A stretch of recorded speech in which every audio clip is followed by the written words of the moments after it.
Sir, ഞങ്ങളുടെ മുൻഗണന ഈ നാട്ടിലെ സാധാരണ മനുഷ്യരാണ്.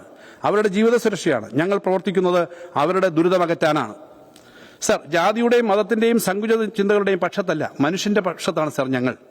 വർഗീയ ശക്തികൾ ഉയർത്തിയ ആക്രമണങ്ങളെയും പ്രചരിപ്പിച്ച അസത്യങ്ങളെയും നേരിട്ട് മുന്നേറി വന്നവരാണ് ഞങ്ങൾ. സർ, മതമാണ് പ്രശ്നം എന്നതല്ല ഞങ്ങളെ നയിക്കുന്ന മുദ്രാവാക്യം. അത് മതമല്ല പ്രശ്നം, എരിയുന്ന വയറിലെ തീയാണ് പ്രശ്നം എന്നതാണ് സർ.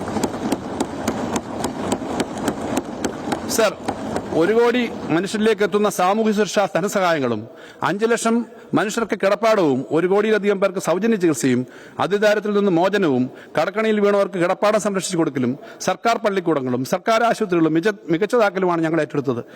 അത് ഞങ്ങളുടെ രാഷ്ട്രീയമാണ് സർ. ആ രാഷ്ട്രീയം ഓരോ നിശ്വാസത്തിലും ഞങ്ങൾ ഉയർത്തിപ്പിടിക്കുന്നുണ്ട് സർ.